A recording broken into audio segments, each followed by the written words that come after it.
Good evening, everyone. I'm Russ Moore, Chair of the Bicycle and Pedestrian Advisory Committee. I want to welcome all community members. Thank you for showing an interest in our committee's proceedings. And just a couple of housekeeping things before we go through a few administrative things. Please be sure that you use the microphone and talk clearly, project your voice. There's a button on the microphone, please press it, and also state your name before your comments. There will be opportunities to speak both during the discussion about the bike trails, and there'll also be an opportunity to speak in the public comments section at the end of the meeting regarding the current condition of the sidewalks. We have a busy agenda this evening. We have a few committee members who are not here. We have a couple of committee members who have to leave slightly early. So if you can be very succinct in your comments, and that would be very much appreciated. We're allocating 30 minutes for the bike trails discussion. If we go over that, it'll have to be a subsequent meeting. We see that as just an exploratory conversation at this point on the bike trails. And then we have allocated approximately 20 minutes for the sidewalk discussion. Again, that may require some additional time at a future meeting. So I think I'll call the meeting to order, and I'll request that the committee review minutes from our last meeting. Please inform me if you have any additions, revisions, or corrections to the minutes. I just have one. Okay. Administrative points of clarification. Not even my teacher voice. Meetings will be held beginning 9/24/24. Okay. That's your correction? But yeah. Yeah, okay. Aren't we a little ahead of that?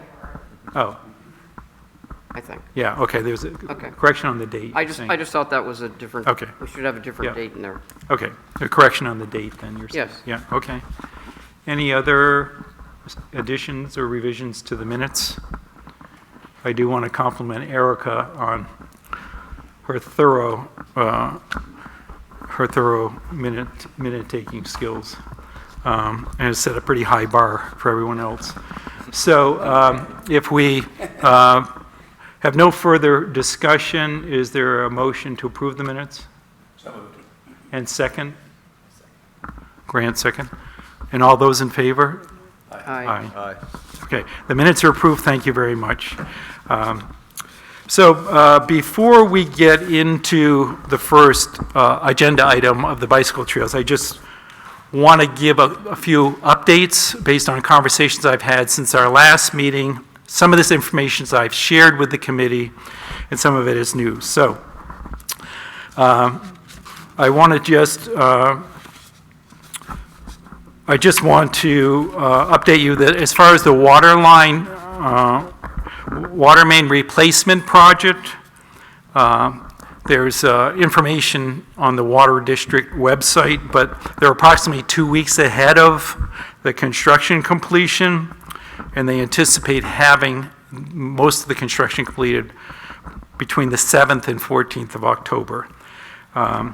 The Public Works Department, as well as the Water District, will restripe all the crosswalks before the cold weather sets in. The contractor's responsible for some of that, as well as the Department of Public Works. So Sam Clark, the Director of Public Works, led a tour with several committee members on the current conditions of the sidewalks. It was extremely helpful. He attended a workshop by the New Hampshire Department of Transportation on best practices for sidewalks. He shared a digital presentation with the committee about that. I also had a conversation with Rob Thorpe from the Water District because I asked him for the exact language pertaining to the settlement period for the sidewalk, for the water main replacement project. So there's a 12-month period from the time the construction is completed until the town really takes liability and ownership of the water district takes ownership of the water main line. So that 12-month settlement period is the contractor is responsible for any damage to the water main or to any malfunction of the water flow. So we did get clarification on that. In addition, I had a conversation with Sand Michener of the New Hampshire Department of Transportation ADA Compliance Office. There is, this is something the committee has shared, but there is basically an ArcGIS map for our entire sidewalks, which is true of every town in New Hampshire, and it's done by the ADA compliance officer, which gives you the exact condition of each sidewalk segment in terms of both the sidewalk and the curb and ramp.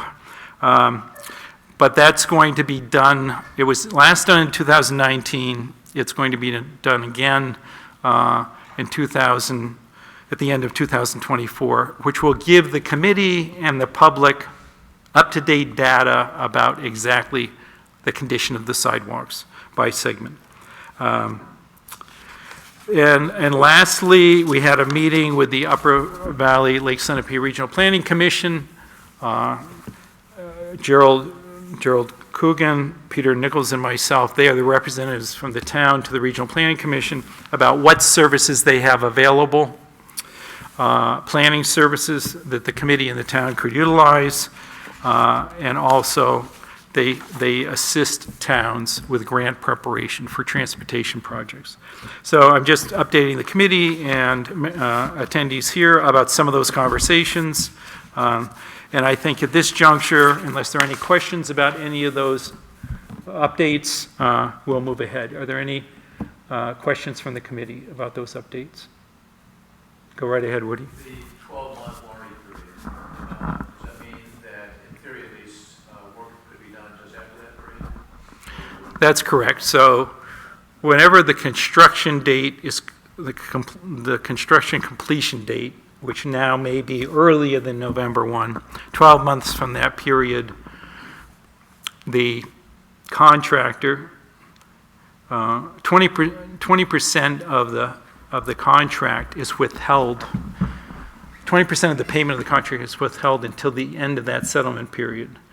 And the contractor is not paid, which is, I think, SUR West, I believe is the contractor. They will not be given that final payment until that 12-month period is completed. So I ask because in the notes from last time, Bob Harrington had said that no sidewalk improvements until extensive testing over the course of the next 18 months. So is it reasonable to say it doesn't have to be 18 months based on that, or is there some other consideration? That is correct in the sense that if sidewalks could be repaired next November 1, for practical reasons and logistical reasons, they won't be starting the sidewalk work in November. So it'll even though contractually they could do that, probably logistically they won't until the next spring. Sorry. If there are no other questions regarding those updates, Grant, I'll let you give an introduction to the discussion regarding the bike trails. Thank you. So, I see a lot of familiar faces, guys, so thanks for coming. Hopefully, you're able to share some insight. You know, I've kind of put this out there to my writing buddies as just a foundation. You know, where do we want to go from here? What are some of the you know, visions that we have for, you know, a trail system, or you know, integrating it with, you know, some of the businesses in town that we've talked about. How do we navigate some of the sidewalks, you know, if that's a hurdle that we need to come up with. I spent a few days recently talking to some of the organizations that allow for funding, and have the legal teams to support trail systems over public and private land. Upper Valley Mountain Bike Association happens to be one of them. I spoke with the director today, and a lot of their land that their trails cross is part of the Dartmouth property. So they have a lot of the, the outlined legal jangar needed for that type of access. So I've kind of figured out, there's already an outline from the legal perspective on the use of public and private land. So hopefully we have, an easy time of implementing all of that work into, some or all of the property that we decide that these trails can be used on. And obviously we need the support of the Conservation Commission for some of that, but that's all talk that we will have to have in the future. But today I tossed it out to, like I said, a few of our riding buddies in town, and I'd really like to have them give their opinion about things that they're looking for, just because we are in the process of the planning stage.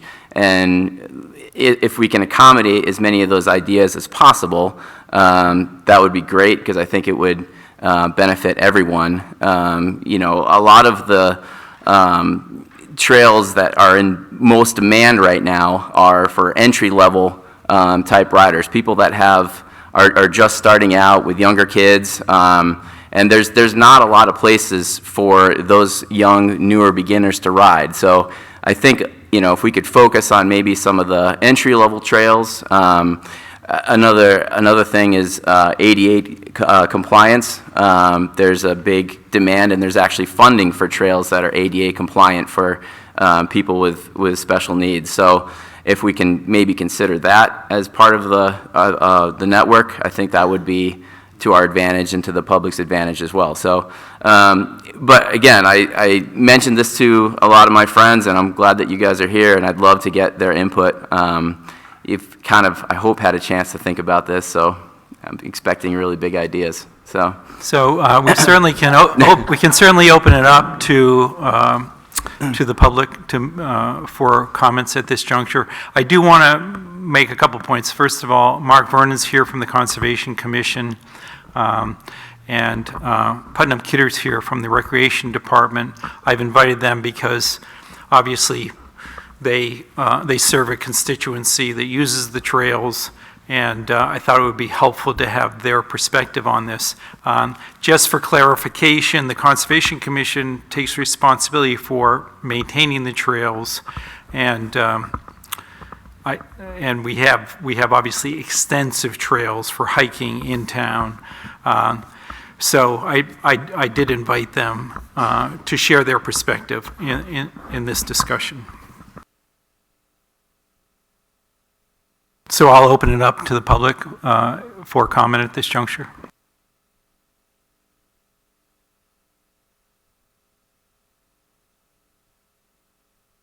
If you could approach the microphone, please. I don't have any prepared comments, but Grant did reach out and say this meeting was going on. I'm not coming with, like I said, this idea that I'm trying to pass. I like the idea of sort of an idea session. I think I'm a heavy user of the trails here in town, and it feels like we have the ability, I know we have the interest. I know there's a lot of people out there like me that said it would be nice to be able to bike in some of these areas that are reserved for trails. Now, I know that's a whole separate process, and I'm not here suggesting like, oh, we should turn some of our hiking trails into bike trails. In general, I feel like there's a big groundswell of people who would be very interested to help move this ball forward and try to get, whether that's, locations within town having I'm going to use the term mountain biking trails, or, accessible entry-level trails, maybe linking Buckland Beach to Main Street, or, Elkins Beach up here. Granted, we are on a hill, so that poses big problems when it comes to sort of an entry-level, intermediate trail network, because there's no way around it. There's hills. But in general, I would just leave saying that I think there's a lot of interest, and I think we'll find a lot of support in whatever this committee or ideas that come up, I think is my main point. I don't have any other ideas to discuss, but either way, thanks for inviting us.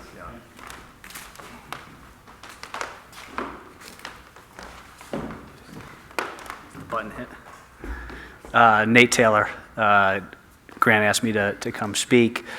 I echo a lot of Tyler's sentiment. I think there's a lot of interest in the community for bike trails. I know we've got a patchwork of different land ownership and different organizations that have pieces of that. My actual interest today is to actually represent more of the impact that extensive bike trails could have on employment in the state of New Hampshire. Work, stay, play, I think that's what it is what the program, the organization by the state of New Hampshire is really advocating to try to draw younger folks. So I work up at Hypertherm, and one of our key challenges is the ability to recruit and bring people into the area, especially that younger demographic in the professional spaces. And if you look at what the town of Franklin's doing, Newport's doing some really good stuff too. They're really starting to get more active in bringing outdoor activities to the forefront, and then really using that as our recruitment edge in the state of New Hampshire. So we have these amazing spaces both in town, but also certainly surrounding us, and leveraging that to draw more interest in keeping young folks in New Hampshire, or drawing professionals from out of state into the area. Something like a great bike network that would connect different parts of the town, or even give folks an opportunity to get out and exercise, I think would be a very strong draw into our community. There's the workforce housing, I think, that's coming in behind Hannaford. So all of these things are parts of getting more folks here, getting more access to the community for folks that have some of those lower wages. When you add stuff like getting outside, being on the water, being on the trails, just a huge recruitment tool for those of us. And then I think if you look at Kingdom Trails is usually considered one of the gold standards, but you look at when you partner with the town, you've got all the businesses, all the restaurants, all the folks that make money off of tourism to some extent. If you can get those trail networks to flow through town, or have some parking available through the town, I think you'll see there'll be some uplift to the local businesses as well. And then we can do that in a managed way that benefits all the folks that want to use the trails, plus the folks that are in town that could see some benefit from that. So from that side is really where my interest comes in. Grant mentioned a couple of the organizations. There are plenty of organizations in New Hampshire, UVMBA, NEMBA. These are all organizations that have done a lot of the heavy lifting on the legal pieces, so they've got resources that we could leverage to lower the cost of working through some of that. They've got all kinds of guides on partnering with private landowners if we were to try to stitch some of those in. So there's all of these amazing resources out there that are there to help, that we'd have access to for reasonable costs. And again, I know there's a lot of work going on down in Warner right now to put some trails on Kearsarge. If you think of a way to connect all of this stuff, we'd have a really pretty awesome sell to get more people into the area, not just in New London, but some of the surrounding communities as well. Does Hypertherm have bike trails on their premises, and do they do any funding of bike trail initiatives? Yes, on our original property, we do have a trail network that is open to the public, and we provide public parking in the back part of our parking lots to encourage folks to come use that space. So that's Hypertherm as the corporation, and then through the Hope Foundation, which is a charitable organization that was stood up by Dick and Barbara Couch, there are ways to apply for different levels of funding through the Hope Foundation for nonprofits. And so if this was established as a nonprofit, we could certainly apply and ask for funding through that organization. Thank you.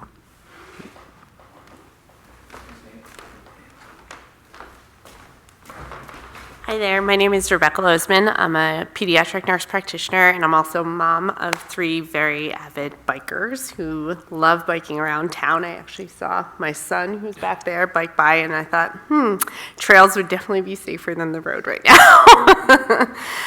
There's so many reasons to have bike trails for our kids. One is they can be part of helping to create them and maintain them, and that gives them, the older group, a great after-school activity to keep them busy and active and engaged in the community in a way that they might not otherwise be engaged in community service type activities, with something, combining it with something that they love. There is such a big group of bikers around here. I know so many kids go up to the Upper Valley to do Little Bellas and things like that, and it would just be great to have that in our backyard where we wouldn't have to be traveling a half an hour plus each way on a school night. I think combining it with after-school activities. I know that the guidance counselor at school is working on creating an after-school running, biking group, and if there was trails, that would really help facilitate that. I believe I heard the middle high school has a mountain biking team that they're starting up, so we can prep kids to be ready for that if we have these things in our backyard with better access to them. From the health standpoint, obviously, we want our kids outside and active, so the more opportunities to provide safe activities for them, the better, and for the community in the long run. Thank you.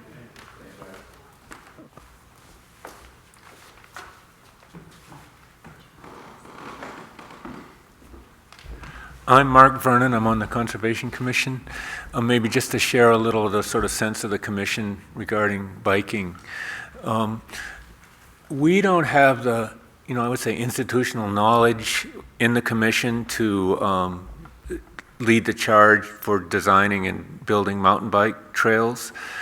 We have had some discussions about it, and we recognize that it's a deficiency of our trail system that we really don't have offer mountain biking. We also, I think, would be reluctant to, if we're talking about multi-use trails, I think we'd have to proceed very carefully. I think our walkers, our hikers would be, would push back if there were, serious bike traffic on some of our most used trails.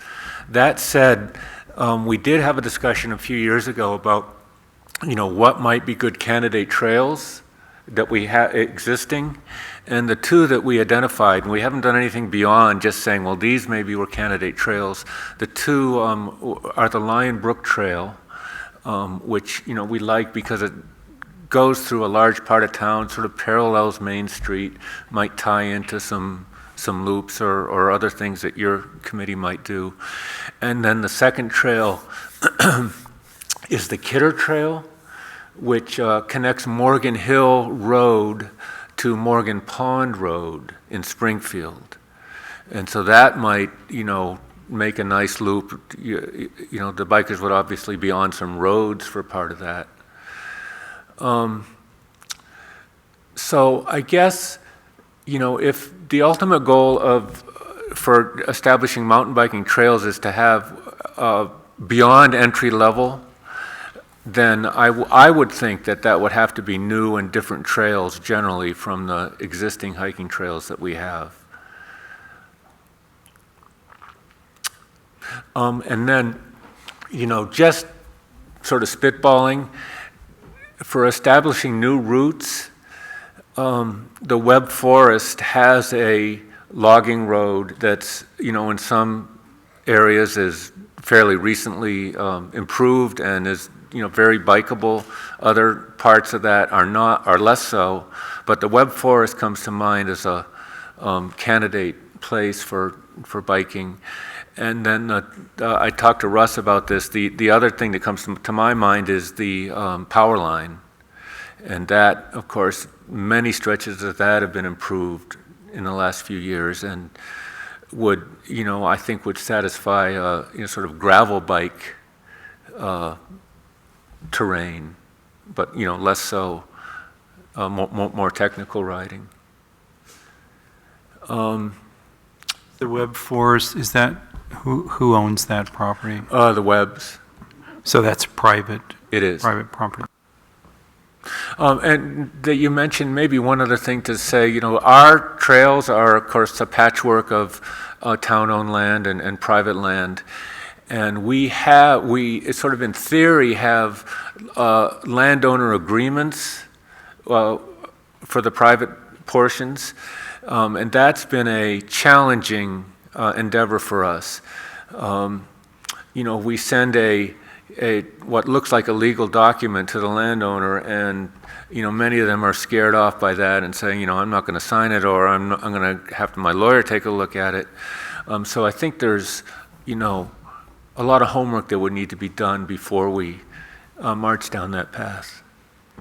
Mark, is there anything in the literature about biking at all or anything, or are there any restrictions in the understanding of what the Conservation Commission's goals are that would kind of maybe eliminate some particular areas, or, you know, is there anything mentioned about bikes, I guess, that would be? Well, yes, you know, in theory, they're all multi-use, with the exception of Knights Hill Nature Park, which is not Conservation Commission purview, and the other exception is Filbert Crescenti Bog.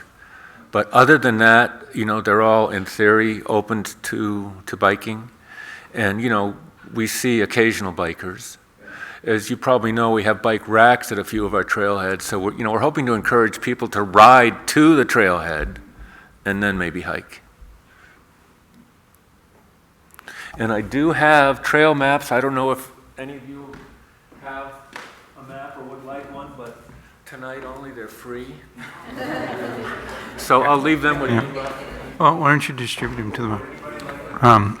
There's usually a charge for that map, so the fact that you came to the meeting means you got a special incentive.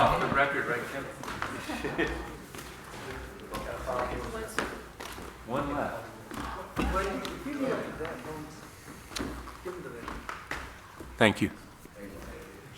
Thank you, Mark.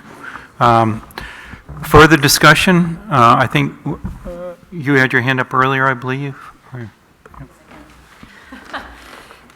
Yeah, I'm Laura Kiefer. I think a lot of what I heard I was going to say, so I'm not going to waste your time repeating it. But also, for someone like me, some of these trails are, you know, we talk about activities and fun for kids, but they also can serve as transportation routes. Like if I want to go from point A to point B, I don't have to necessarily drive my car somewhere and park it, or try to navigate my bike down Main Street when all the vacationers are also on Main Street. And, you know, it's not always a very friendly time on a bicycle trying to be between a parked car and cars that are driving on Main Street, where if I had an alternate way to go, I might bring my bike into town more. So I ride my bike, I tend to go to the rail trail, or I live in Elkins, so I ride around there, my husband and I. But to bring the bike onto Main Street to go somewhere, you know, it's doable, obviously, but it's kind of a pain. And probably if I was a parent, I wouldn't want my kid doing that, you know. So I like the idea because it could be, oh, I can take the cutoff and I don't have to deal with traffic. So I like that.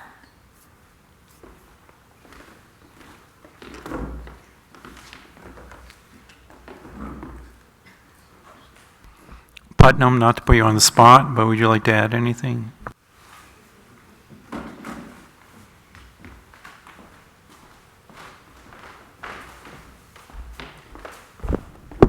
So my name is Putnam Kidder. I'm the rec director, and I've been doing some work collaborating with the Bike Walk Coalition already in the past, and I am open to exploring any and all recreational opportunities. I think this is a complicated proposal for sure from lots of different aspects, but I think if there's a desire, it's worth exploring and really thinking about all the different places and people we need to work with within the community to make sure that it's done safely, that it's done so everyone feels good about how it's being used. I really like the idea of getting people, especially younger kids, engaged in using our trails and being outside as much as possible. And I like the idea of them having some ability to help with taking care of them. So I think that's worth exploring for sure. So I'm a resource to be part of this process and learn more about it. So I think it's definitely worth exploring. Go right ahead. My name's Jay. I did a couple things to say. I agree with a lot being said, but I think from I'm sorry, your full name? Justin Ryan Aber Hoyt is my full name. I go by Jay. But I think what I've been thinking about is getting, a way to get local businesses involved. And not that this is anything like a beer trail or anything, but getting some incentive for people to use trails and have access to town might be a good way to get, for one, local businesses involved, and there to be some incentive for people to use the trails a little bit more. Perhaps some sort of, like adopt a highway kind of thing where local businesses could be involved in a section of trail and help to maintain that sort of thing. And to be a point of pride perhaps within the community as well. For myself, I think that it's great to really encourage outdoor activity. We don't do enough of that in the age of everything cell phone. We don't get outside enough. But I think if we all kind of came together as a community with some sort of incentive, like it might be 10% off at a local restaurant, or it might be something to that effect where, maybe local bracelets are made to support the cause. Y'all kind of understand the idea of local businesses be involved, I think would be great. So. Thank you. Yeah. Any other community members or members of the committee would like to speak at this time? Go ahead, Woody. Yeah, I'm curious about the effective time of year that you would use trails for mountain biking. So I think hiking, it could be throughout the year. Walking, same thing. I know when I'm cycling, road cycling or gravel, as long as it's no snow, I will use it. What's the seasonality for mountain biking that you would conceive of for trails? So typically, Woody, it's usually like after mud season, so May-ish, until oftentimes the end of October, because that's the beginning of hunting season. So a lot of the trails end up closing the end of October, 1st of November, just to accommodate them. Thanks. And then I was thinking too, along this proposal to have them be kind of a 4-season option with Nordic skiing and snowshoeing and that type of stuff. That like if to piggyback on what Jay was saying, if we can integrate the businesses, why not be able to go, skiing to go get pizza or something? I think that would be cool. I think a point to go along with that is we do a lot of local. So there's a lot of local runs, right, for charity. We could, something to think about would be snowshoeing along the same lines, the fat tire bikes along the same lines, or cross country skiing. But putting together some events, I think, for the community would be a really cool idea. Thank you. I just wanted to ask Grant, you said you did some research, you talked to some other organizations. You and I had a phone conversation about, sort of liability issues and, how you sort of do the risk management involved in sort of mountain bike trails that are owned by towns. Obviously, Claremont, Newport, some other towns have addressed these issues, but if you could just share whatever you learned on that. So I didn't get into the legal aspect of it too deeply, but I definitely talked to some of the heads of the organizations, and they said that NEMBA, which is New England Mountain Bike Association, they have an in-house legal team, and they've devised documents kind of for all types of properties. So if the trail is, traversing a private land, they've got some, language spelled out for that. I talked to the guys at Upper Valley Mountain Bike Association, so they have a lot to do with Dartmouth, so that's obviously more of a corporate owned, I guess, if there's any difference, but property there, so they have literature that is designed to suit their types of trails. So I think I initially thought that would be a big hurdle, was the legal aspect of it, but it sounds like because there are so many people, so many towns, so many organizations that are developing trails such as we're hoping to get, that groundwork, the legal aspect, has already kind of been laid out, that we can kind of piggyback on stuff that already exists. And being, that I'm coming from the snowmobile world too, that's a huge liability when you have snowmobiles crossing people's property, that, the state level actually handles all of that legal perspective as well. So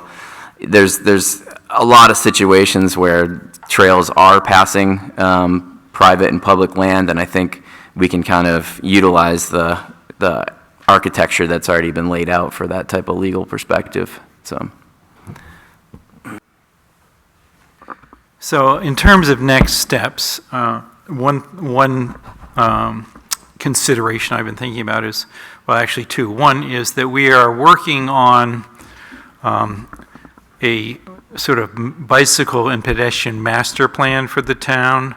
We have a master plan which sort of lays out all the planning components for the next 5 years for the town. That was done in 2021. But many towns augment that with a bicycle and pedestrian master plan. Obviously, bike trails could be addressed within that. So I appreciate everyone's participation tonight. I think that that would be one avenue to continue the discussion. And there are many towns that have these bicycle and pedestrian master plans. Our master plan calls for a complete streets methodology in terms of multimodal transportation, using trails, roads, streets for different types of transportation, and certainly mountain biking fits into that.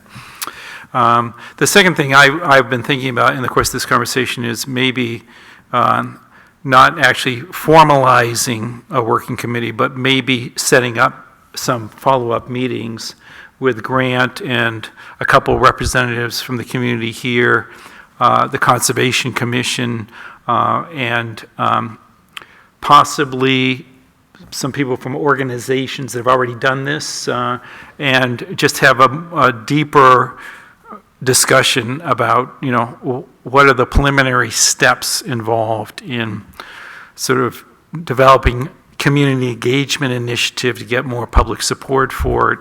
What are the funding sources? How would we address some of the questions that Mark raised in terms of, are we talking about new trails? Are we talking about existing trails? What is the technical level of the trails that we sort of envision for this town? If that would make sense to you, Grant. Yeah, I know you mentioned the funding, and Woodstock, Vermont, I was actually talking with those guys today as well, and they kind of base their funding along what Jay has been talking about with restaurants and local businesses. They have so much influx of people using the restaurants and the hotels and stuff that the businesses are happy to give back to the trails, because that's a huge economic driver for their town. So they have a Three Crowns event over there where, people have to take selfies with, they kind of go out and ride and find different markings and have to take selfies and check off boxes, and it's kind of a poker run type of thing, I guess you'd call it. But that brings a lot of people in, and events based off of restaurants and mountain biking and food is a natural combination. So one thing that would be helpful to me, since I'm not a mountain biker, is, and it doesn't have to be in the course of this session, but to sort of understand, if we were thinking of doing a bike trail, particularly to engage young people, sort of what are the real sort of technical characteristics of that trail? I mean, in terms of length, in terms of steepness, in terms of terrain, and what would be the trail, what would be the maintenance necessary for that type of trail? I mean, I think that would be maybe a starting point. yeah, I agree, Russ. I also think too that in talking with some of the other leaders of the bike associations in the state, that there is a big demand for beginner riders. That there's not a lot of trails for beginner riders that that are, you know, and we do have, like Tyler said, we do live on a hill. We've got some elevation change, but it doesn't mean that the trails need to be challenging. They can be smooth, and they can have berms, and they can be really fun to ride, even for more advanced riders, yet the challenging, you know, the terrain doesn't have to be so difficult for new riders that they're not having a good time. So, and like Laura was saying, you know, navigating your way around town on trails, getting off the roads and off the streets would be much safer. And part of the trail design on steeper areas is to have a switchback type of climbing area, which makes an easier up and a very fun downhill because you've got some berms and stuff, which, you know, always put a smile on your face. So do other towns like Claremont, Newport, Woodstock, whatever, do they have that type of trail that you're describing, which is, quote, beginner, like challenging type trail? From my experience, and there's a lot of mountain bikers here, so, you know, they could tune in too, but there's really not. You know, my wife and my daughter, you know, we are challenged to find a trail that is more enjoyable for them to ride. Franklin Falls comes to mind as more of a, you know, just a more gradual, kind of a flatter area. It's right by the Franklin Falls Dam. It brings a lot of people over there. The parking lot's full every weekend for, you know, families trying to get out to ride. A lot of them are from New London. You know, it's probably one of the more green circle areas. And mountain bike trails are rated that way as well, just like ski slopes. They're rated, you know, based off difficulty. So, you know, if we were able to advertise that we had a lot of green circle trails, that would certainly be, you know, user-friendly for sure, so.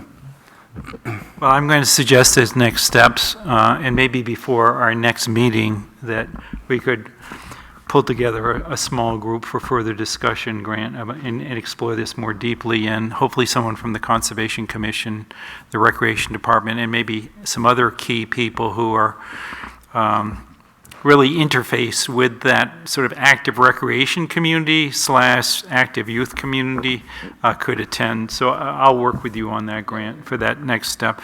But and we have used our 30 minutes, but I just wanted to give Erica a chance to comment, if you'd like to, in terms of, you know, you have a lot of youth involved in the outing club, and whether you think there's any receptivity or interest from that constituency. Thank you. Yeah, I mean, some of the parents that are involved in the outing club spoke tonight, and 100%. We have kids that are right now biking down to Woodward Park, and would I love for there to be a little bit more of a safer path and for them to have somewhere to go from there? Absolutely. And I hear that echoed around the park and, you know, in the gym. So I think to the extent that we can support this endeavor, absolutely. Okay, thank you. Well, everyone is welcome to stay for the rest of our agenda items, and I again want to thank you for your active interest in the work of our committee and developing bike trails. Thanks. So we are going to shift the topic to the upcoming budget, which might be a buzzkill for some people in the audience. But I wanted to clarify first that Kim has made it clear in some conversations with BB and I that we serve as an advisory committee. We don't have budget authority, and therefore we can make a request to the Board of Selectmen for specific funding for an activity, and or we can work with the appropriate department to include in their budget request a particular item. So I just want to make that clear to the committee. That was not my understanding when the committee was formed, but like the Citizens Advisory Committee, which was formed to give the Board of Selectmen community feedback on a whole number of issues, our particular charge is to, in fact, perform a similar role for the town and for the Board of Selectmen. I don't know if you want to clarify that at all, Kim. Anybody got any questions? You did a pretty good job.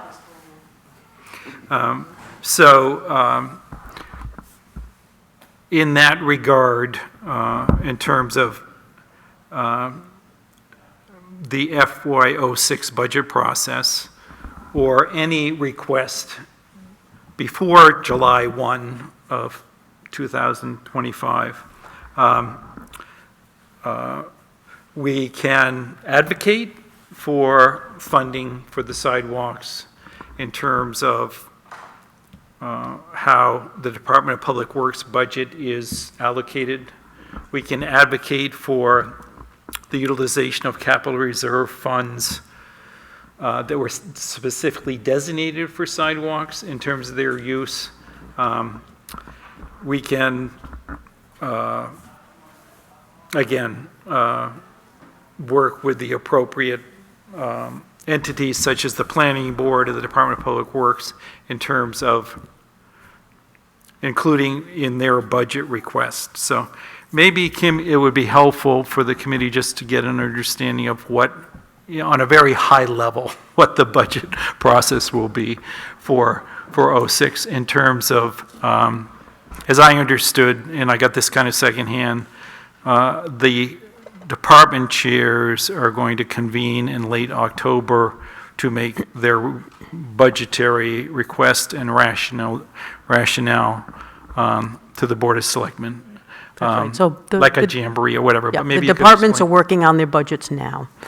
So Russ is correct. So there are things that you folks work with, trails, sidewalks, those kinds of things. There is already funding in various budgets for those items. So if this committee wanted to, say, advocate for more money for sidewalks, most every year we put money in the sidewalk capital reserve. I think we put 50,000 maybe in last town meeting. And so you folks might advise the selectmen that you think that's not enough and you want to ask for more. Now, you could do that either through BB, who's here at your meetings when you do sit down and talk about these things. The selectmen will have a full day. They call it a budget jamboree, I think. It's a full day. I think it's October 25th, Friday. And so then they will go over all the department head budgets at that time. But you would want to have your recommendations in prior to that, because the selectmen are going to look at those budgets at least a week in advance. So you'll want to be talking to BB, or you can send information to me, but BB will be here, so she can advocate for those things. So like right now, if you don't have any budget now, if you needed money to do something, let's say some of you wanted to go to a meeting, or you wanted to go to the annual conference of the municipal association, you could ask for that through the selectmen's budget. I see. And in terms of, just to get down to brass tacks here, if we, for example, and this is not a request that the committee has discussed or has voted on, but for example, if we wanted to do like a planning charrette around the downtown infrastructure or the bicycle and pedestrian master plan and I'm just, again, using this as an example of $15,000,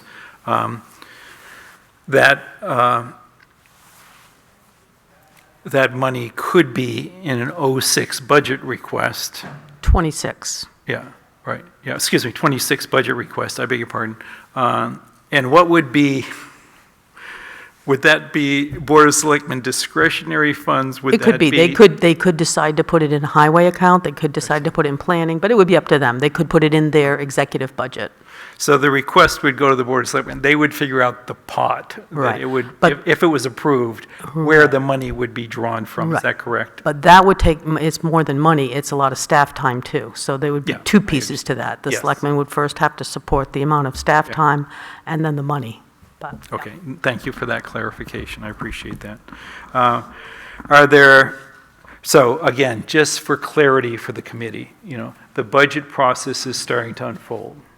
I think at our October meeting, we should seriously have some deliberations about what kind of budget recommendations we might want to make, for what purposes and what amounts.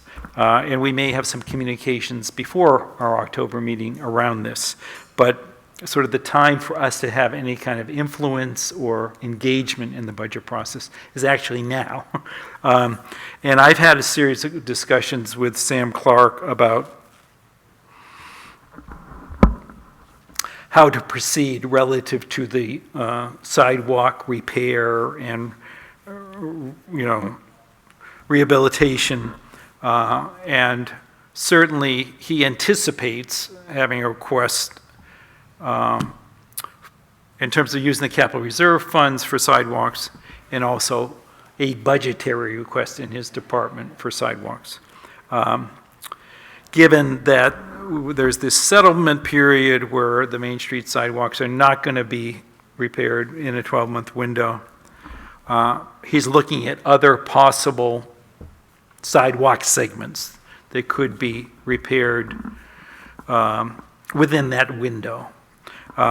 So I'm going to continue to have discussion, dialogue with Sam, and keep the committee informed in terms of like what are the particulars in terms of what that budgetary sidewalk request will be, both for the capital reserve fund and for the 2026 budget. We've talked previously as a committee, and we've had some communication about a downtown streets infrastructure study that would go beyond the scope of just repairing the sidewalks.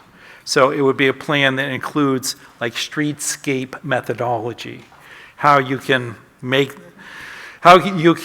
create a downtown space that is aesthetically pleasing, comfortable, provides pathways for people, biking and walking pathways for people, that provides good sight lines in terms of safety, but also might have, like areas for rest, areas for like, whatever, interpretation if we wanted that, nature or historical interpretation. So that is sort of streetscape planning. I have been in communication with 3 different engineering firms that Adam referred me to that have this expertise in-house. And obviously, to develop that kind of comprehensive plan would require an investment of funds.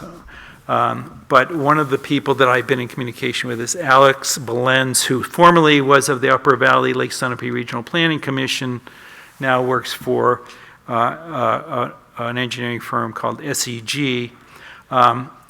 He has offered to come to our October meeting and talk a little bit about what is streetscape engineering, what are its benefits, and I would like to include that on the agenda for our next meeting. It's more kind of committee education opportunity, but it kind of puts into perspective how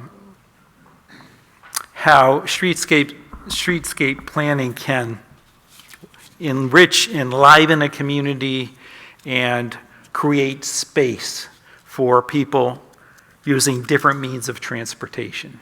I know this sounds like it could be really expensive, but I think it would be helpful for us to understand kind of best practices in terms of streets and road design as a reference point for us in terms of, what we advocate for and how we move forward. So I just wanted to make that suggestion to the committee, and do people have any clarification on that or comment on that request? Yeah, I mean, love the idea, I want to hear about it. I'm just a little concerned about timing, because October 17th is a week before the sit-down session for the select board, if I understand it correctly. Right, yes. So at that point, it should no longer be deliberation, it should be informing. But because I'm assuming that this is a direction we need to go in if we're going to have some cohesion around development of safety and crosswalks and mountain bikes and bikes and people going, through difficult areas and so forth safely. And therefore, I guess I'm trying to get more particular about where the money's going to come from, how much it's going to be. because we've got these two pools, one of which is reserves and the other which is budgeting for the year as well. They have no idea what this would cost. Maybe it's 15, maybe it's 50. But I'm just wondering, how do we shape that in a way that gets us to a presumed yes when the select board gets together for finalizing the budget a week after that presentation? Right. Yeah. Well, the presentation to the select board and the whatever jamboree is sort of the first iteration of the budget request. I just want to clarify that they're not meeting and the budget will be sort of finalized at that session. There'll be a whole number of meetings and processes that will unfold before the annual meeting in March to formalize the budget. Is that true? Right, the selectmen do their budget first, then it goes on to the budget committee. So you'd actually have to present to both the selectmen and then the budget committee. The budget committee starts later. They start in November. But just to clarify, Woody, if you're saying that our committee's time and attention would best be spent between now and, let's say, in our October, November meeting, really focusing on what recommendations we're making and what kind of impact we can have on the budget, and that the streetscape conversation maybe should be rescheduled for a time later, I have no problem with that if that's your suggestion. It wasn't what I was necessarily thinking about, so, I mean, there's some clarification that's helpful here. I mean, I guess I'm hearing the select board comes up with their ideas, and then it's sort of merged with other ideas later, and it becomes sort of this melange. Yeah. But I think what Kim is saying, just to be clear, it's always better to be involved at the beginning of the process and to start the dialogue and discussion earlier than later, in order to build up some understanding of the request and have an iterative process with the Board of Selectmen. So, I mean, I if guess that's helpful. I would find it helpful if in October, at the October meeting, if we were actually talking about budget, what would we want? Even if it's in broad categories, because it begins to put some specificity around it. I don't think members of the committee are going to be opposed to the idea of doing the planning that's necessary, right? That to me is a given. And we can learn more about that later, but it would be helpful if we had some notion of what we think that should be cost-wise, and also some notion of, all right, which sidewalk areas need to be developed within the year ahead, which would be, I guess, in the spring of '26, if I'm not mistaken, right? Because the budget would be from, what's the fiscal year? Is it July 1?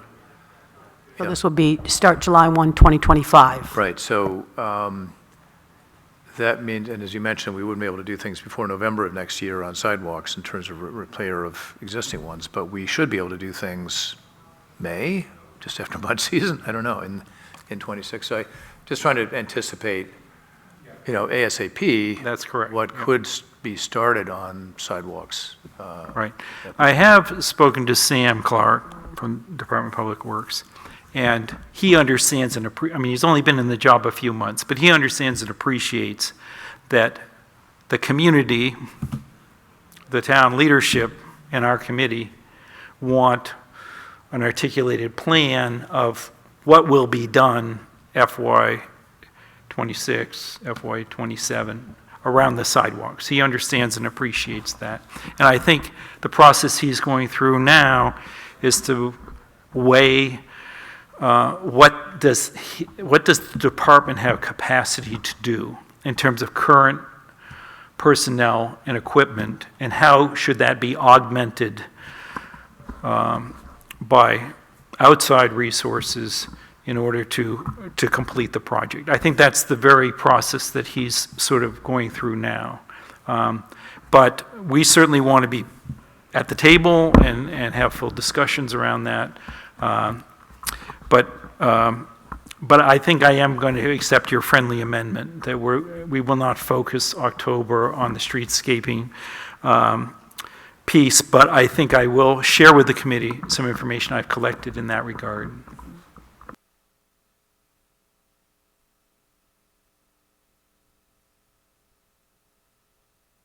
We've already spoken about the settlement period for the sidewalks.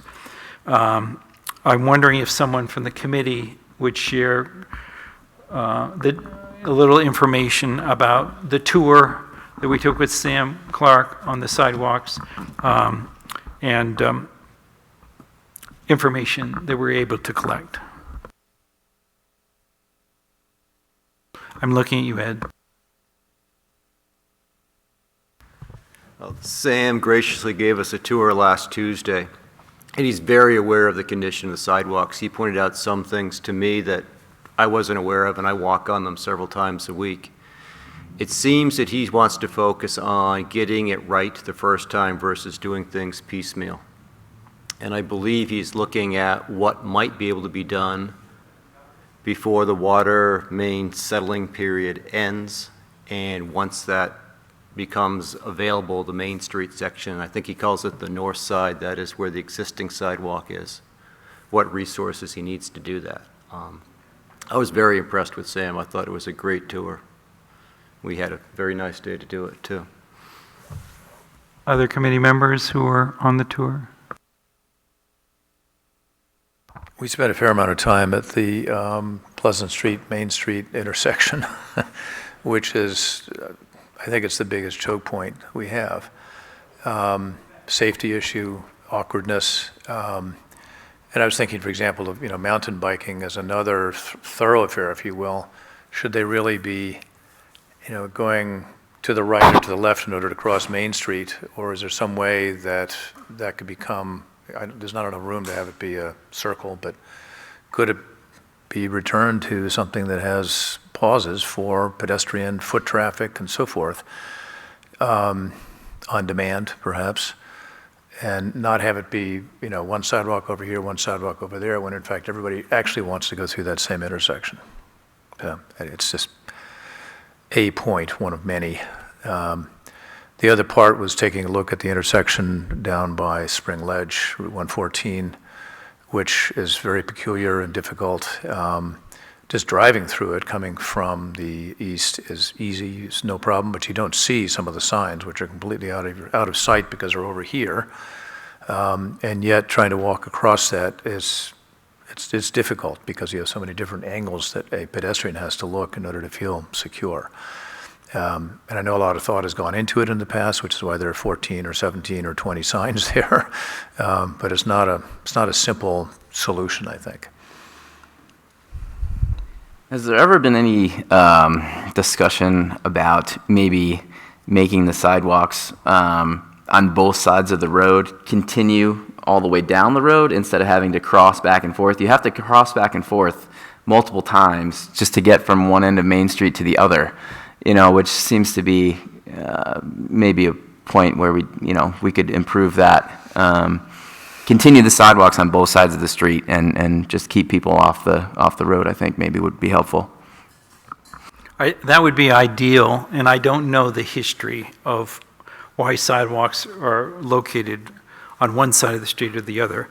I would say that there may be, right-of-way issues, there may be issues of, infringement of private property. I don't really have the history there. I think there probably are some mitigating circumstances in terms of having sidewalks on both sides of the street extending the entire length of Main Street. I have not had a discussion with Sam about that. One thing that Sam requested was, given what's on his plate, that that he would like one point person sort of from the committee to interface with him and explore various kinds of options and bring whatever the committee or whatever discussion happens at our meetings in terms of our interactions with the public to him, just in terms of using his time effectively. But I would say that he's been receptive and very professional in our interactions, and that he understands that the current conditions of the sidewalk are not viable, and that that there is inadequate funding now for the maintenance of the sidewalks, and he hopes to increase the funding also, for not just the construction and rehabilitation of the sidewalks, but to ensure they're maintained properly, so. And something I mentioned earlier is the sidewalk mapping project, which is really important in terms of having a baseline of what the conditions are currently. So that mapping project is going to occur this fall, and it will allow us to have empirical data about the conditions of the sidewalks, and would be very helpful to us in terms of funding. It also will help inform Sam, because the ADA compliance officer, Sant Michner, will evaluate each sidewalk segment and each curb ramp based on its ADA compliance. So that's going to be useful information for us. Are there any other comments on sidewalks from the committee at this juncture? Well, then we can turn our attention to a proposal that Bob Bowers has made to our committee, which I did share with the committee members in advance of this meeting, regarding a working group for the sidewalks. Bob, do you want to present that at this time?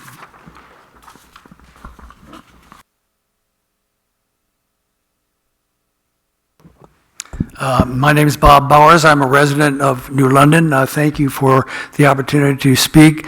I sent out the memo to Russ about a week and a half ago, and I am told by him that he has given it to you. I don't know if you've all had an opportunity to read it.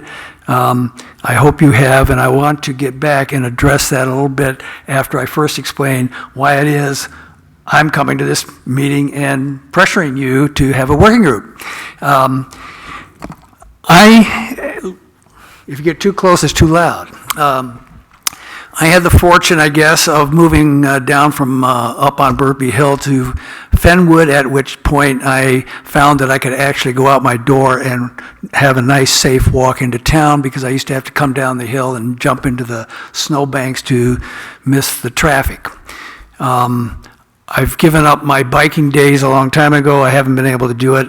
I think that was a wonderful conversation I just heard about biking trails. I'm all in favor of it. I think that's great.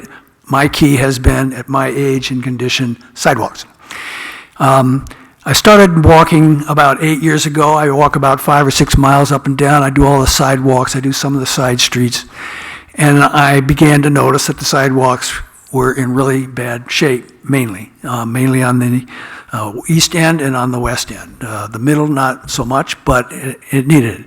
I also noticed that there are areas where we should probably have sidewalks. You've mentioned one. Why aren't there continuations on both sides?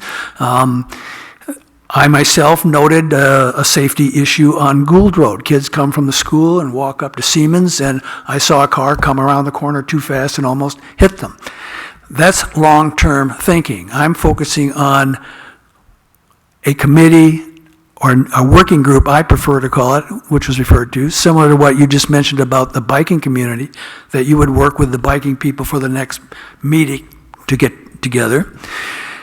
And what happened is that I saw this problem developing, and at a certain point, maybe 4 years ago, I can't remember, Russ started the New London Bike Walk Coalition, and I began to follow that with some interest. It was very interesting to me.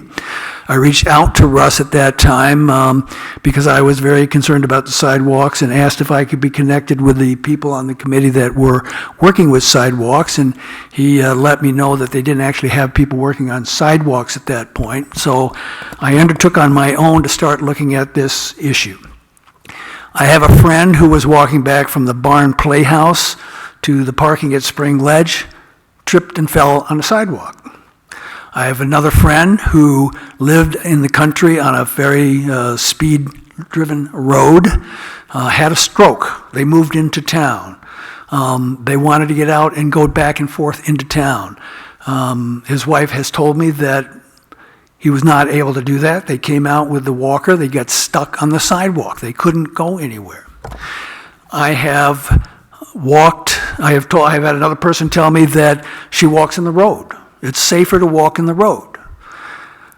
I have myself stepped down and walked in the road in large measure when there is one of your 2-foot wide sidewalks and somebody with a baby is walking down the street. And you have to do that. In fact, the Bike Walk Commission in their community presentation had a quote: "The sidewalks and shoulders are narrow, cracked, it's unsafe. It is a challenge to push a baby stroller or walk with a friend. Often you have to jump down into the road." This is what is been going on. I then looked at the fact that the CIP was not having money put into it and money was not being taken out of it. For 8 years, nothing has been done. Recently, just this last year, this water project went in, and that's the first time the selectmen had actually put in some money for the sidewalks, and suddenly that had to stop. My thinking is that if you had a working group, much as you talked about the biking group, you could, by October, at least have some thought process into what might be done. Somebody from that group might talk to Sam. You might have an idea of what costs are. The budget supposedly had $250,000 in the CIP a couple years ago. I believe it's 130. Kim may know was taken out and given to the DPW, which they didn't use. So in theory, there's about $250,000. But they quit putting money in. So there ought to be a conversation about what ought to go in, talk with Sam, get to the budget committee, be able to talk on October 25th, what kind of money should go in there. To do that, you have to have some idea of what might be involved. You've been told that you can't do anything with the sidewalks because of the water project. That's only true for the sidewalks that are abutting the water project. If you start at the Cleveland home and come as far as the Chargers Road into where Hogan Center is, none of that is touched by the project. It is all ripped up, torn, it's bad, it's currently concrete. So you have to start thinking about what do you want there. Should it be asphalt, which our local DPW can probably do, or should it be concrete, which may have to be contracted out? What are the difference in costs? Talk with Sam about what he can and can't do, what might be done. But this needs to start now. And in fact, despite what everybody says, you could start on that this coming summer. It doesn't get affected by the water project. You could, in 2025, do something. I originally looked at this, thought it ought to be done in 3 sections, which maybe is what Sam has done. I've talked with Bob Harrington about it. That's the kind of thing he was talking about. That was within the CIP. I'm now thinking 4 sections. Come down to Chargers Court, do that. The following year, the water project's not a problem. Maybe then start the next one down to Seamans Road, which is also in need of repair. These kinds of things can be thought through now if you start now with a group that focuses on that. This biking thing is wonderful. It's huge. It's difficult. A lot of thinking. Sidewalks are sidewalks that have been there for years and they're in disrepair. There are new sidewalks that ought to go in, sure, but maybe 4 years down the road. If you spent 4 years doing just the north side, you will have accomplished a lot. But that's still 4 years, and you would have to do it every year. And you would have to go to the budget committee every year. And you would have to have Sam on board every year. And you'd have to decide whether do you do concrete part way in and then switch to stamped concrete that looks like cobblestone? Do you do bricks? Do you do bricks with a new molding that goes in between them that prevents grass growing in? There's a lot of things that need to be thought through that you can't do in a once-a-month large group committee that's also trying to do with the huge issue of bike paths. If you had a working group, if you formed one, agreed to form one now, that started at least talking about it, talking with Sam, and coming back in October, that would be a wonderful and great step forward. My vision is this next summer, something gets done. I hear it being said, it can't. Yes, it can. But you got to put some time in. You've got to care about the sidewalks. And it doesn't take a lot of time. It takes a lot of thinking. It takes a lot of what's there. It takes a lot of how much money. It takes a lot of talking with the selectmen and the budget committee. Please put the money in. You already have some money. It takes figuring out with Kim What can that be used for? Can it be used for replacement, or is it only repair?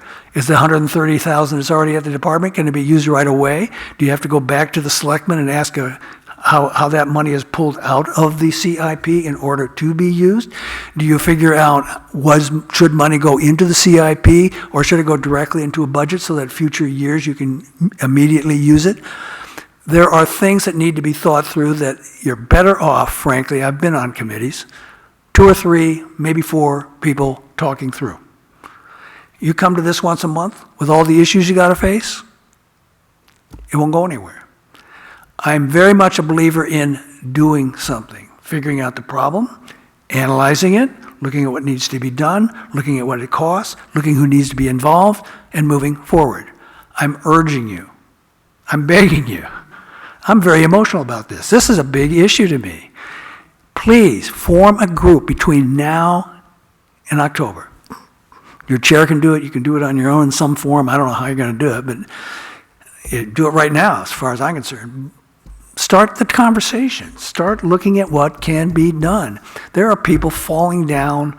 They're not able to walk. If you look at the sidewalk in front of Woodcrest, you can come out the door, but to go down to the library, that sidewalk's in bad repair too. They can't even go to the library in their wheelchairs or their walkers. They can't go up to the coffee shop. This downtown is what makes this town what it is. It makes the businesses happy to have people walking around, shopping. You talk about biking into town and supporting the businesses. Yes, yes, yes. How about walkers? Go to some of the towns in Maine, Kennebunk. Look at the people walking around on brand new brick sidewalks.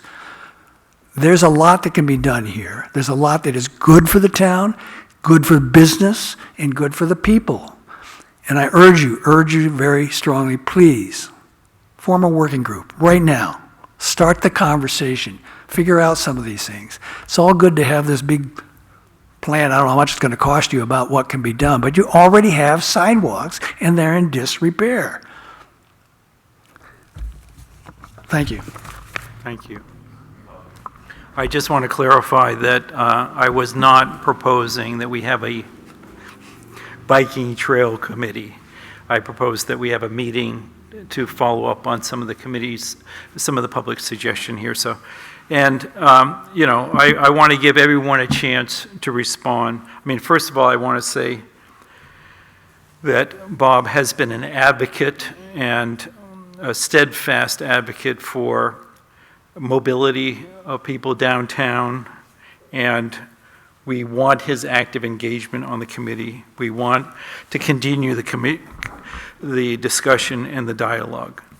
You know, we have 4 committee members who are not here tonight. I certainly would want to get their opinion about this, but also from my perspective, given that we've only had a couple meetings of our group, I'd be reluctant to form, you know, a formal working group. I do agree with the urgency of what Bob is suggesting, and that is that we need to address the sidewalk conditions as expeditiously as possible and working with the town to do that. Finding the appropriate funding and ensuring that we have the personnel, the equipment, the expertise to move forward. In my communications with Sam Clark, I firmly believe that he is carefully weighing what's the best way to proceed expeditiously in terms of the sidewalks. I think there is a pent-up frustration on the part of town community members, particularly those who walk downtown, because they've sort of been told for 5 years that nothing could be done because of the water replacement project. And the sidewalks have deteriorated over that time. My own view is I would prefer to have the committee was put together based on the fact that people have different backgrounds, they have different expertise, they have different interests, and I really want everyone on the committee to sort of be actively engaged in this issue of sidewalks. that from as chair, I don't support forming a working group, like an ongoing working group. I do think that based on the discussions earlier today, that we absolutely have to prioritize how the committee is going to be impactful in terms of our recommendations to address the issue of the downtown sidewalks through the budgetary process. That it is our responsibility to be advocates for the community to ensure that the appropriate staffing, funding, equipment is allocated to address the situation with the sidewalks. But I do want to hear from other committee members. I agree with Bob. You know, the condition of the sidewalks is horrendous. I've lived here for about 12 years, and they don't really seem to have improved much in that time frame. But from my own perspective, my lack of knowledge at this current time with the options, like we talk about streetscape and you know, what the future of sidewalks is, or even the current kind of standard for what sidewalks should be, what the signage should look like, you know, where pedestrians should, you know, intersect with the road and come in with the road. You know, I think a lot of that has probably changed since the layout of our sidewalks were, you know, implemented. And while I do believe that something needs to happen right away, we need to make progress on this. I think me personally learning about where we need to go instead of just, you know, rushing into fixing what we currently have, which maybe is already outdated. So, you know, we can resurface them, but if there's a way of doing it better, I lack that knowledge right now. So perhaps, you know, we talked about bringing in an expert on streetscaping, and I think that I personally would benefit a lot from that. And I don't really have a lot to contribute until I gain that knowledge. So I think that would, me personally, that would be my next step. Other committee members? In terms of your interacting with Sam now, I think you're our point person. Are we going to have an indication, or might we have an indication before our next meeting of what his priorities are and his realistic goals and funding needs for this next immediate budget? I plan to communicate with Sam in regard to that so that we will be informed of what his budgetary request will be, yes. And obviously have an opportunity to have some discussion and dialogue with him. I mean, one thing I think is very important is to understand whatever the constraints are for the Department of Public Works in terms, and I don't know all of those in terms of, you know, staffing, equipment, and capacity questions. I think one thing that is very important for our committee to consider is, you know, we may or may not be totally in alignment with Sam on every question, you know. In other words, it may be a question of the Department of Public Works could completely redo the sidewalks in a 3-year period. But and I'm not saying this is our committee's position, but our committee position may be, it really has to be done in 24 months.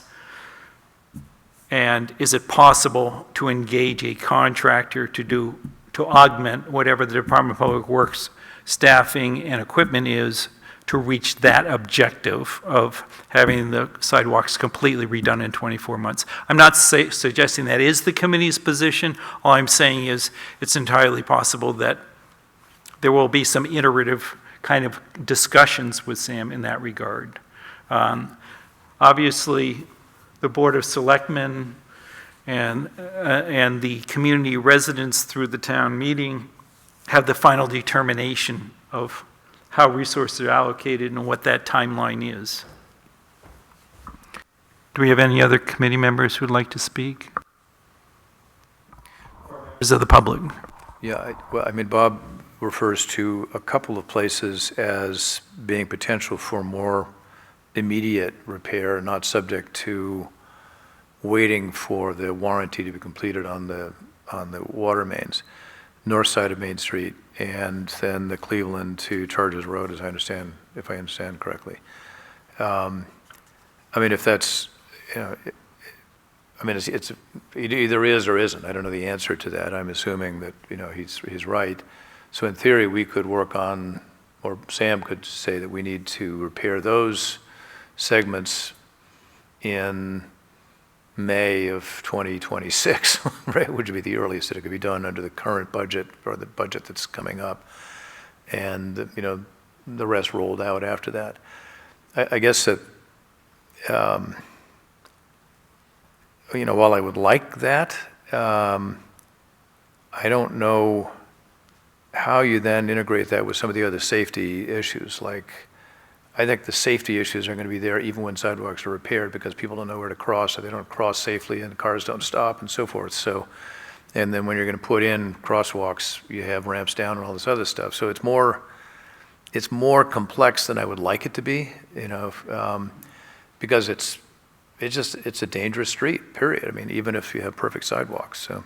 I think you're raising a very valid point, which is if the Main Street is repaved, and there are not any traffic slowing mechanisms, it's possible that the traffic could speed up from its current situation, which is it's now an obstacle course, right, with the construction equipment and various kinds of you know, challenges in terms of you being a motorist trying to navigate. So I think you're raising a very valid point, which is if we repave the road and we repair all the sidewalks, have we in fact, is the outcome actually, is the result made a safer environment for pedestrians and bicyclists? Or is it absolutely essential that we embrace some, you know, engineering solutions, particularly for high-demand intersections, and integrate that into actually doing the repairs? I think that's the question you're asking, Woody. Is that true?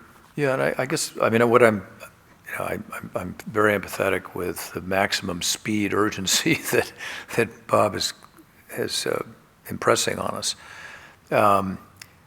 And, you know, I guess one thing I'm wondering is, you know, we're thinking about requesting money for the study of, you know, that would tell us, hopefully, things like what's best for safety and so forth. But if we're talking about a budget for 25, 26, then that's going to commence in that calendar year, which begins in July of 2025. And yet there's money in reserve now. If this, you know, if we want to accelerate the ability to respond very urgently, and we have this issue of needing to figure out where safety is and what the safety issues are and how to deal with them, is there a way in which we could use some of the monies that are available now to commence that project next month, right, or 2 months from now, so that this, you know, we have in hand the ability to say, this needs to be done, that needs to be done by, you know, March of next year, right? So that then it's a matter of, okay, now we have a plan, we can roll it out.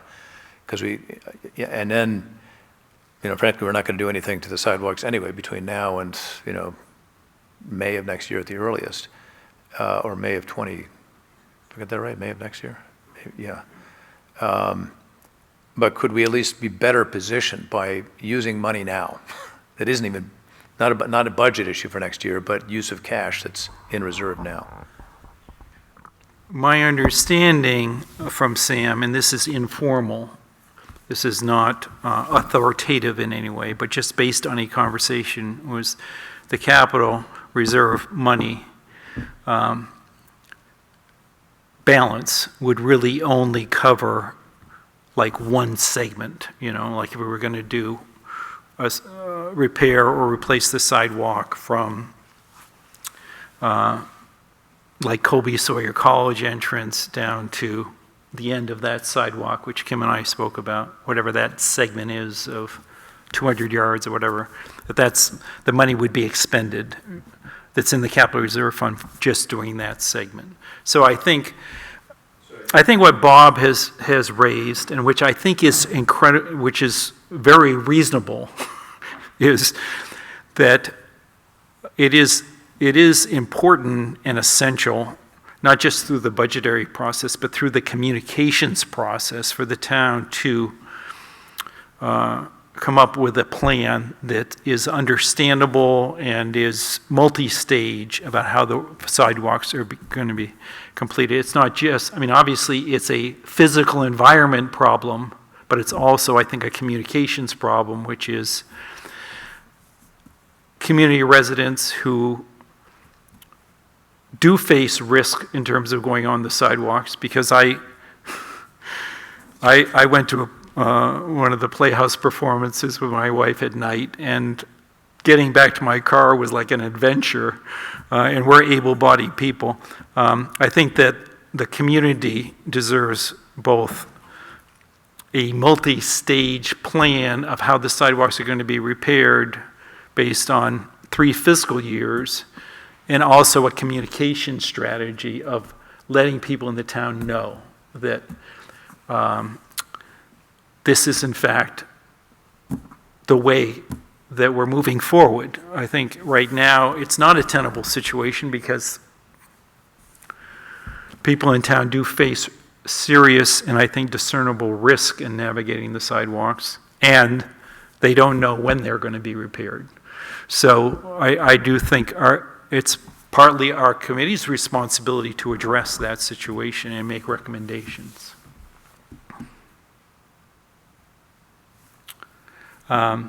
Any other comments from committee members or the public? At times we talked about improving, low-hanging fruit. And the section of sidewalk that Bob is referring to, might be the place where we start. That could be the low-hanging fruit. It's not disturbed by the water main project. Perhaps we can look at that one section and speak to somebody with the streetscape mentality. And, if we can determine that, yes, the sidewalk, 'cause in the past we've also mentioned coming up with a town standard for widths of sidewalks. Perhaps these are not where we want them to be. I know I think at times we were talking about 4 feet wide or 5 feet wide. Do you know how wide they are, Bob, now? Are they narrower, 3 feet or 2 feet? They vary widely, I can see. I'm glad you asked that because I found I left my pen up here. I can't recite it to you. I figure it out every time I walk it, and then I forget when I get done. But I've measured them. A good many of the sidewalks are 5 feet wide, especially the newer portions that went down. The school did and out on Newport Road. The concrete sidewalk from the Cleveland home to Chargers Court is only about 3 feet wide, I think, and maybe all the way down to Seamans. I'm not sure. But if you go from there to Seamans, that whole section's in real bad shape. If you start at the other end, it's the same thing. You got concrete that's heaving and blowing, and then asphalt put over it, and you've got mainly probably 3 feet again. I'm not positive of that. I think it's a 3 foot wide until you get down to the Cougar Court entry. And then from there all along up to Seamans Road is pretty much 5 feet. And it is in relatively good condition, but it's got some heaving in the, it's stuff that needs to be attended to. And this committee would have to decide whether, with Sam and the selectmen, whether you replace that with a different kind of a surface. I mean, if you start looking at some of the surfaces in other towns, it's amazing what's out there. It's amazing.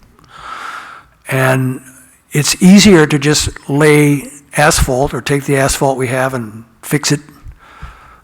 But does that do what this committee think this town needs for its business community, for the walkers in this? Is it better to take longer and spend more money and have an outside contractor come in and do it? One reason I mentioned that eastern end is it's a good experiment for this committee in the town. How does it work? What did it cost? What went wrong? Things are going to go wrong. How did it come out? What do people say about it after it's done? If it's concrete, are people happy with concrete, or do they think that was a waste of money? You're going to want to look at things like concrete lasts longer, it stays in better shape, it has a CO2 component, which if you really get into this stuff, you may want to think about, but it's harder to repair. Bricks look beautiful the first year they're out, and then they start getting grass. But they've got pressed concrete that looks like, you go over to the Sunapee Harbor and up on the hill where the hotel used to be and look out, they have pressed concrete that's colored in, it's a design. And you can do artful stuff with pressed concrete. You can do it with cobblestone. They've got tiles that have carvings out of the side that allow the water to seep down in, and they look like really nice sidewalks. There's all kind, I've got pictures of this stuff if you guys ever ask me. But yeah, what you're talking about is resonating with me. I'm a little bit more eager to go faster than you are. I've been mulling this stuff, I'll use that word, for 5 or 6 years. I mean, you got it in 2 nights. Fine, I understand that. What I'm urging is do what you're doing, figure it out. If you're not going to have a working group, at least do what Russ is proposing in time after what you're proposing. Meeting after meeting, have some idea and lay it out, tell the community what you, I think that's absolutely correct. If you had a plan saying, we're going to start here, do this, do this, do this, I think the community would fall in love with you. They just want to know something's going to be done. And I'm the community you're dealing with right now. So, anyway, yeah, I think Kim mentioned this too. This standard it's not ADA. ADA doesn't require 5 feet, but the standard seems to be 5 feet. And when you walk and somebody's coming at you with a baby carriage or one of the children that want to be out in the mountains biking or actually biking on the walk, and or the skateboards, the electric I mean, they're there. If you've got a narrow sidewalk, I jump off on the road. If you've got a 5-foot walk, I'll stand to the side and let them by. If it's a person with a carriage, I can walk around them. If it's 3 or 4 people talking to themselves, fine. You know, it's biking and walking. You have these things happen. So what? But set it up in a way that it works. And I think 5 feet is probably the standard. And I mentioned at the end of the thing, if you go to communities that have bike walk trails, they've got to be at least, I think, 8 feet wide. And I oppose those on Main Street. I mean, that's for you to decide, but that short section, if I were riding a bike like I used to, I'd rather be on the road. I don't want to walk where there's people with babies and children jumping out. Thank you, Bob. So, anyway. We need to sort of wrap up this conversation, but in terms of the width of the sidewalks, the roads and bridges specifications from New Hampshire DOT, which is kind of interesting reading, specifies 4 feet.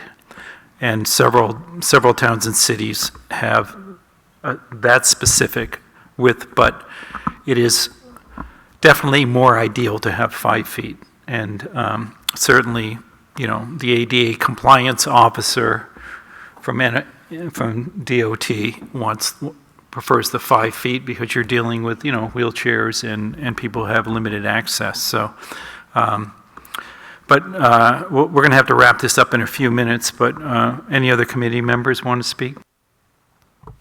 Some of those current conditions, Bob, are inventoried by the state on a web link that Russ can get you, that map that you sent to us, Russ. It has descriptions of each of these sections, how wide they are, what the curbs are, what the existing conditions are. I'll share that with you, Bob, and unfortunately that was done in 2019, but it's slated to be done again in 2025 or 26. They've gotten no wider and no better in that period of time. They haven't improved since 2009. It seems like the gold standard is the ADA, if you can achieve that for both federal grants, federal funding, just. Also, Sam Clark shared with us a 197-page Yeah. a PowerPoint presentation on sidewalks, the sidewalk workshop that he attended. So there's not much missing from that presentation. But we'll take your suggestion under advisement. We'll have further discussion on it. I do feel strongly that this has to be a major component of the work we do as a committee to address the sidewalks. There are risks in terms of its current condition, I would say, for people of all ages and abilities, and I don't think it's sustainable. So I think that's part of the budgetary work we need to do as our committee, is to ensure that that's a high priority for the town. But thank you, Bob. Do we have any other matters for discussion this evening? I will entertain a motion to adjourn. And a second? All right, thank you, everyone.